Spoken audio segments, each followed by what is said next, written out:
Hi, and welcome back to You Matter in Business. You're here again today with Ariel and me. We are your hosts for You Matter in Business podcast. Hi, Ariel. How are you today? I am doing wonderful. And how about you, Miriam? I'm so good. The sun is shining, but Yes, then very you good. can pretty much always say that about Florida. Uh, At so least yeah. some point a day. So life is good. And you, how are you getting on? How's your life? Good. Busy. Good. Yeah. That's good, fulfilling. Okay, good. So today we've been talking over the last few weeks with our friend Nicole, and she's been talking to us about emotional intelligence. So I just wanted to pick up on kind of move on from that a little bit, but talk a bit about reading the room, about knowing your audience and adapting as a result of it. So I was just so I know that you're really good at this, Ariel. You're really good at being able to read your room and adapt accordingly. So how do you reckon that you use your abilities to read social cues and can you give me talk to me about how it may those skills have impacted a work situation? Um, actually, Well, tell you what, tell me what is reading a room? What do you see as reading a room? okay. Um, some people have a natural ability to read the energy in a room, to read the non-spoken, read between the lines of what is spoken and what isn't spoken. Some people just kind of, I think, are born that way, or they're very in tune because of growing up in certain environments.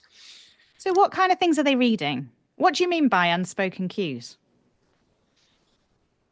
I can say I'm fine, like I'm fine, I'm or fine. I'm fine. But and if you just hear the words I'm fine, you're not hearing the tone, the energy, or the pauses that happen in that conversation. You're not getting the bigger picture if you're just listening to the actual words.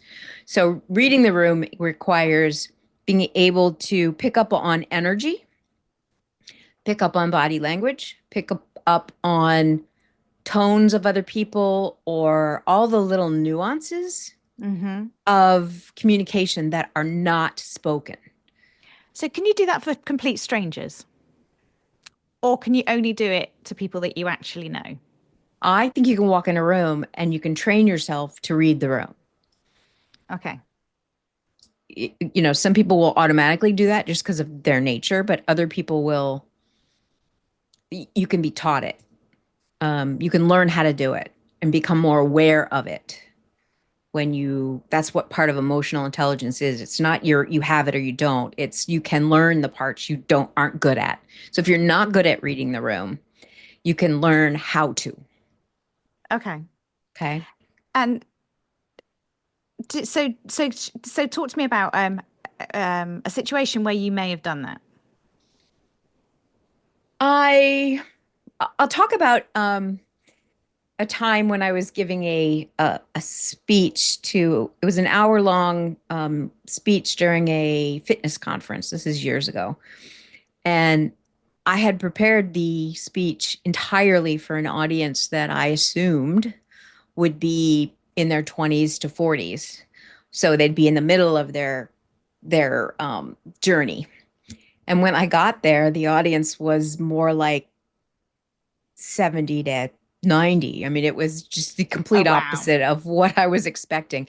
So Yeah. my material no longer fit my audience. Okay. So that was a visual clue, right? I Okay. immediately knew that my demographics that I had created the information no longer fit. So my approach had to change instantly. Yeah. So that's part of reading the room is seeing the visual demographics. But then there's also when you're giving a lecture and you're realizing you're losing people, Okay. you have to be able to realize that the audience is no longer involved. Their minds are they might be sitting there, but they're not sitting there. And you start to see what those things look like. And they're different for different people. But Okay. somebody could be fiddling with their phone as an example. They could be, just kind of like messing around with their body language becomes almost like antsy. Like they fidget, they move around, they shift, or other people just kind of like put their hand on their head and it looks like they're going to fall asleep. So you have to do something at that moment in that particular speech to change what you're saying to get your audience involved. So that's being able to read the room and respond in a, speaking manner in a way that will affect your audience positively. So Right. it in work, I do a lot of very interesting through the years of residential design. Sat through I don't even know how many, but times when you're sitting with a husband and a wife Okay. and you're talking about the what they want in their home, right? And it's interesting to me that one person will take a more dominant role. It has nothing to do with gender, but one will have more dominant role in what they want and what they don't want. The other one will have a more passive role. But what I have always achieved and always strived for was to hear all the unspoken things that were being said between that couple. Because I could tell Interesting. something was very important to one and completely stupid to the other because they thought it would be too expensive or it's not possible or whatever. And my challenge for myself was to deliver a product where I heard that person who wasn't, I heard both of them. I Yeah. heard the concern, I heard the desire, and I came up with a solution that solved it that they just didn't have. So that's an example of practical being able to read a room when one's having an argument. I mean, they're being polite in front of you. They're not arguing, right? But you can feel it. You feel the tension. You feel that she just felt she or he or whatever, but their opinion just got squished. But I heard the opinion. So as a person who's designing the home, everybody's opinion matters. Is there a solution? It might not be, but is there one? I will find it. So that's an example of being able to read the unspoken I like that. between people. That's really clever. And something that you've obviously learned and developed over the years. And that Nicole was talking to us about that last week, wasn't she? The fact that you can very much develop those skills. That it isn't something some people are obviously better at it than others, but that it is something that you can develop over the years. Interesting. So, and I think you've also touched on something else that's really important, and that's about that skill to be able to actively listen as well. So that's another part of emotional intelligence, isn't it? That you don't, and the fact that it's not just them that's giving the signals as well. It's about you are also one of those people in the room that you are giving those signals out to people as well, and that's really important when you're listening to people. As a coach, I do a lot of listening, a lot of asking questions, and then just listening very closely to the answers and being able to watch it and watch their response or listen to their response and reading between the lines, even if they're just talking to you, read between the lines on what they're actually saying, and giving them time to pause and think as well about. Some people are really good at talking, and and you don't have enough time to think about the actual answer. They just like verbally vomit everything at you.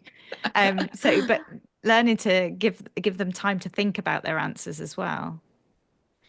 Talk to me about your active listening skills. How do you use that as a photographer? How do you use active listening skills to get the best out of your clients? I think that the active listening is really where the whole reading the room comes into, but on an individual level. Mm. So you're paying attention to um, the body language that's telling you this person is very nervous and they're saying they're not, but you know darn well they are. And they're not going to admit it, and that's fine. It's not important, right? The important thing is that I saw it. I will now talk to them to reassure them to address that without making it an issue, right? You don't have to tell a person you're wrong. You are nervous when they are clearly nervous, but they're not in a place where they want to share that because they don't trust you yet. Yeah, So okay. you have to you have to build that trust first by not pushing, by learning. Even when you try to encourage someone, some people need to almost be yelled at, like coach style, like, gym coach style. Other Yeah, people yeah, need yeah. to be gently guided. If you can't read the person that's sitting in front of you, whether they're a person who needs to be pushed or held accountable or almost pestered to do something, which I don't personally believe in, but I believe in motivating people to do it, not necessarily, cracking the whip, because I don't, Yeah. that's not effective. That's me personally. But anyway, the you have to kind of know, okay, that was too much, and you pull back. If you start to kind of try something and it's like, I'm a little goofy sometimes, if you haven't figured that out. So I use that in my photography sessions to kind of get people to loosen up.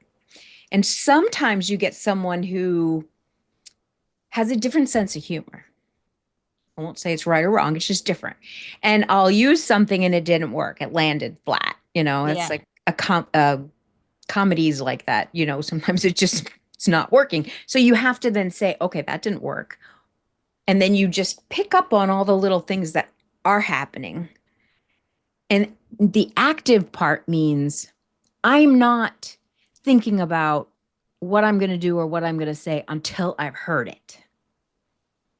Yeah. You not only pause literally, you pause in your head and you're thinking, because you're absorbing data, then you're thinking about it, and then you're responding based on that data. You're not saying, "Oh, well, I have a point."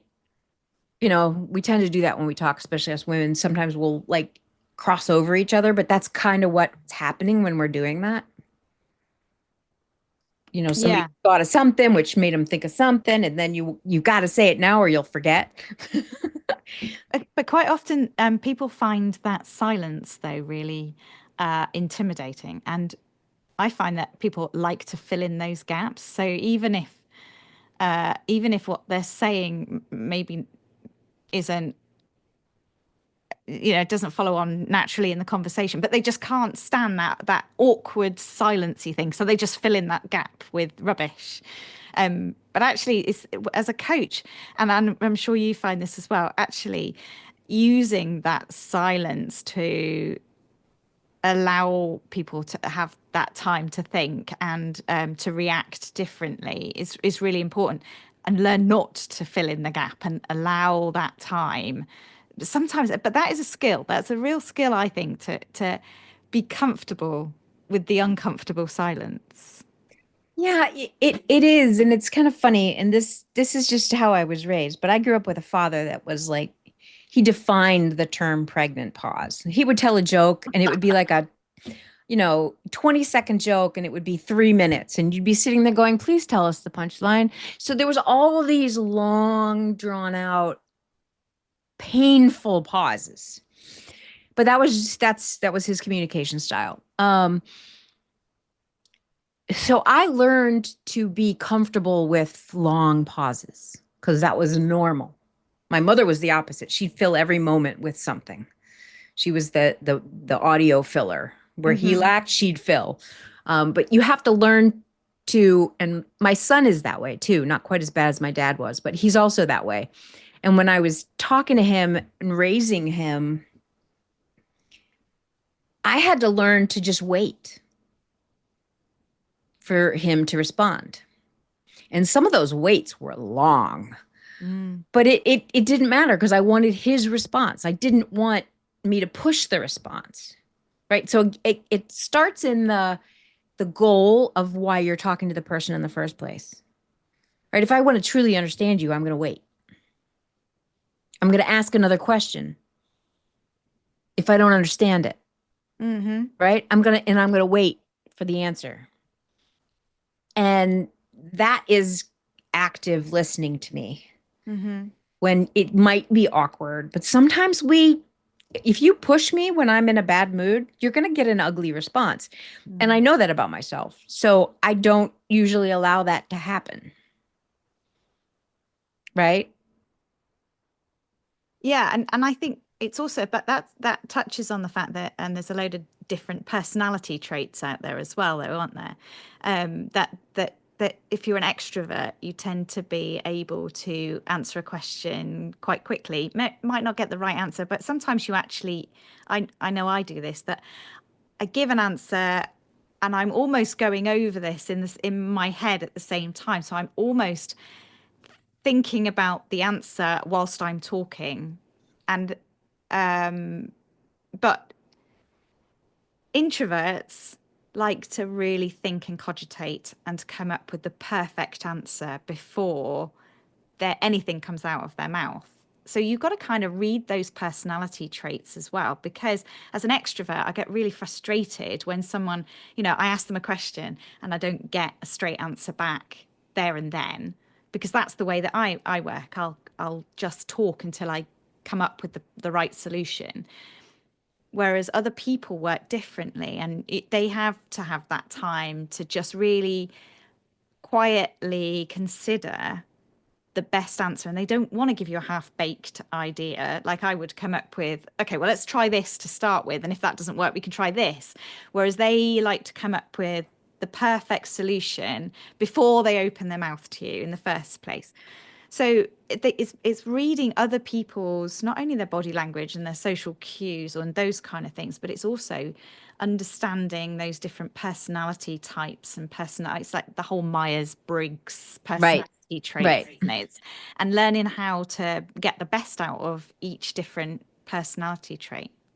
Yeah. And it's interesting that you bring that up because I was just at a lunch with a bunch of amazing women, and we hope to bring some of them to the podcast because they have some really incredible stories and some insight in a lot of different fields that I think will help the audience. So I hope to bring some of them in. But one of the things that they were talking about that I thought was interesting, there was women of very different cultures in this lunch, and they networking lunch, and then they we're talking about the fact that a lot of misunderstanding is cross cultural, Interesting. just misunderstanding. It isn't even, it's just, I was taught this word means this. You were taught this word means this. And I use that word and you get angry because that word is not nice, but Hmm. it's fine in this culture. So some of that is just kind of which is why it's so important to understand the other. Hmm. I think of the 7 habits. One of the first ones is seek to understand before being understood.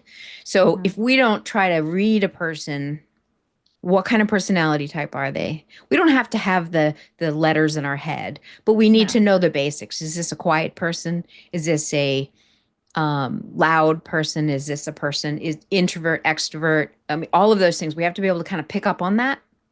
It's not even a judgment. It's No. just a Understanding. an understanding. Yes.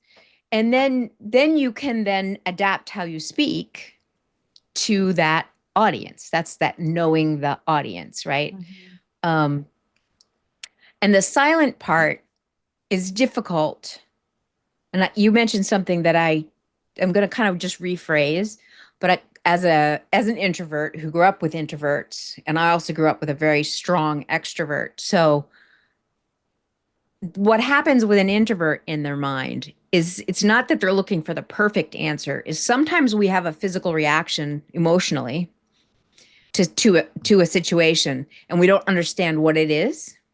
Okay. So if I have like a level, I'll give you an example. If I have a level 2 reaction to no, a level 10 reaction to a level 2 situation, I know that something's wrong in between those two feelings, right? It feels Yeah. like a 10, but it mentally looks like Meant. a 2. So I'm Okay. like, okay, what is that about? It's obviously not about the situation, it touched something that is a 10. And I don't, in that moment, I can't respond at a 10 when I know it's a 2. Yeah. So I have to kind of put some like pieces together to get the right perspective before I can even respond. And I mean, that was just the emotional response part of it. But so some of that thinking isn't about coming up with the best or perfect solution. It's about just being able to read their own reactions and their own, um, so that they answer in a way that is heard, Uh-huh. not in a way that is controversial. Yeah. Because if you answer a 10 with a 2 with a 10, you've now got a bigger problem. Yeah. So They're waiting. So rather than the perfect solution, it's the appropriate solution for the for the whatever real the situation, yeah. situation. And sometimes that real situation is harder for them to see, I think, or Yeah. they have to kind of think through it. That's interesting. So I think the pandemic didn't help our skills with it. Maybe it did help, maybe it didn't. But I don't know about you, but reading a room is much easier if you're in person and can 100%. see people. So when we broke apart, when we couldn't meet anymore, and we all had to learn very quickly, kind of over. I know that Zoom did exist before the pandemic, but and Teams did, and there were various other things, but really that was in the minority of people that people used that. Whereas now, since the pandemic, it's you and I are on Zoom. I know that our audience can only hear us, but you and I can actually can see each other. But I found it really, really difficult to adapt to being on a Zoom call to start with because you really, it's much harder to pick up those signals when you're not in the same room as somebody, even if you can see them. That There's energy. yeah, those There's an energy nuances you are feel. lost. Yeah. Yeah, And it doesn't come through digital means. Even in text, you can't always read, was that a humorous thing or are they being a jerk? Or did they make a type? yeah. Did they talk to text and it came out wrong? So there's all You this do that all the time. I know. You have to, especially when I'm driving. You and my Siri is really bad. She's constantly doing it wrong. She's like, I'm ready to fire her. Uh, Fire Siri. But I think you're right though. Like the tones of emails or the tones of texts or chats or anything like that. It's really difficult to read them, and I think there's a huge breakdown in communication through us relying on not actually meeting up in person as much as we used to, even though it's made the life so much easier being able to do things over the airways or yeah, and it's a really old fashioned way of putting it, over the airways, what I mean? yeah, but even the ability to communicate and learn from people in other cultures and other countries, that's the cool part, right? Yeah, yeah, That yeah. we can, access much more people because we have this tool. Hmm. But you're absolutely correct. The in-person networking is specifically for business. We've spent a lot of time, cultivating that and doing that through local means. And here's where trusting your gut is important. Sometimes you'll get in a room and something's off. Mm. You don't know what, you don't know why, you don't need to even know the answer to that question, but something's off. So that just tells you that this tribe is not your tribe. Trust it, because you're going to waste, you could waste 2 years marketing to the wrong people and feel like you're a failure when it wasn't you that failed. It was your audience wasn't in the room. Yeah, So at that point, you have to say, okay, I need to be in a different room. yeah. So then you got to look to another audience in your business strategy, right? Not just in business strategy. I know that we talk a lot to women in professional women, but actually in every walk of life, you have to find your tribe. I find this when moving around the country, moving around the world. That was the biggest bit of advice, you saying the word tribe. When I was moving to the US originally, I had a friend, and she'd moved to Shanghai and was living in Shanghai, and I was interested to find out a piece of advice from her, as in, when you're relocating and you don't know anybody and you're leaving everything behind, what's the biggest bit of advice that she could give me? And that's exactly what she said is, say yes to everything, be nice to everybody until you found your tribe. And that's a real eye opener to me, is that I want to be friends with everybody. I'm such a, personable person that I want everyone to like me, and I want to like everybody. But sometimes it just isn't right. Sometimes they aren't your tribe. They don't click with you and you don't click with them. And then it's not any disrespect to that person, or it's just you, you have to find the people that are right for you in all Some walks of life. people just like tea and other people Other just people like just like coffee. coffee. That's just the way it is. And can you overcome that obstacle? That's the question. Is it that important? But it doesn't make you a bad person because that No. particular person doesn't like you, or that you don't like that particular person, or can't understand why everyone else thinks that person is amazing and you just don't feel it. It doesn't make you wrong. It just makes you different, and that's absolutely fine.